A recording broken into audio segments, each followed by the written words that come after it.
আসন্ন city corporation নির্বাচন সামনে রেখে দেশের ১২টি সিটি কর্পোরেশনের মধ্যে ৫টিতে মেয়র পদের প্রার্থী ঘোষণা করেছে জাতীয় নাগরিক পার্টি এনসিপি। গতকাল রোববার রাতে রাজধানীর বাংলা মোটরে দলটির কেন্দ্রীয় কার্যালয়ে এক সংবাদ সম্মেলনে দলের আহ্বায়ক ও জাতীয় সংসদের বিরোধী দলীয় চিফ হুইপ নাহিদ ইসলাম এই ঘোষণা দেন। ঘোষিত প্রার্থীদের মধ্যে ঢাকা দক্ষিণ সিটি কর্পোরেশনে অন্তর্বর্তী সরকারের সাবেক উপদেষ্টা ও দলের মুখপাত্র আসিফ মাহমুদ সজীব ভুঁইয়াকে মনোনয়ন দেওয়া হয়েছে। ঢাকা উত্তর সিটি কর্পোরেশনে মনোনয়ন দেওয়া হয়েছে দলটির ঢাকা মহানগর উত্তরের আহ্বায়ক আরিফুল ইসলাম আদিবকে।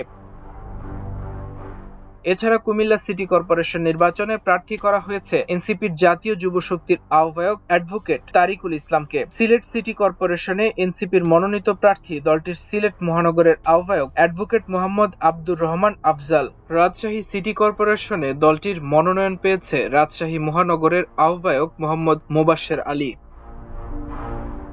এদিকে নাম ঘোষণার পাশাপাশি বর্তমান নির্বাচন কমিশন নিয়ে শঙ্কা জানিয়েছেন নাহিদ ইসলাম বলেন, সরকার এরই মধ্যে বিভিন্ন সিটিতে প্রশাসক নিয়োগ দিয়ে প্রশাসনকে দলীয়করণ করে ফেলেছে। নির্বাচনে প্রশাসকদের মধ্যে কেউ প্রার্থী হতে পারবে না। তিনি আরো বলেন, কোনো দলীয় প্রতীকে নির্বাচন করা যাবে না। এ সময় তিনি আগামী ৬ মাসের মধ্যে সকল স্থানীয় সরকার নির্বাচন শেষ করার দাবি জানান।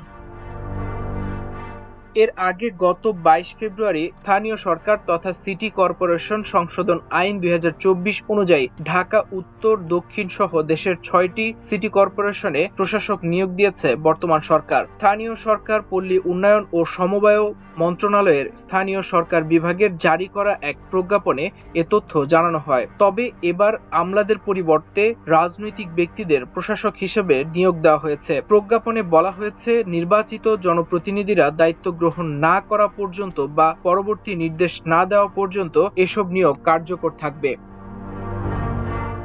প্রজ্ঞাপন অনুযায়ী ঢাকা দক্ষিণ সিটি কর্পোরেশনে নিয়োগ পেয়েছেন প্রশাসক মোহাম্মদ আব্দুস সালাম। তিনি বিএনপির চেয়ারম্যানের উপদেষ্টা পরিষদের সদস্য।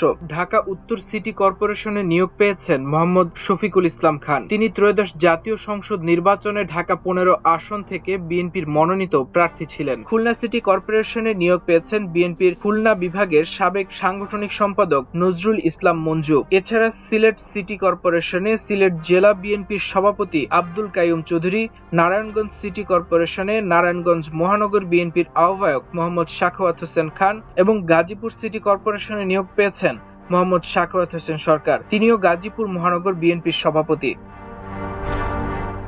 মাল্টিমিডিয়া ডেস্ক, আমার দেশ।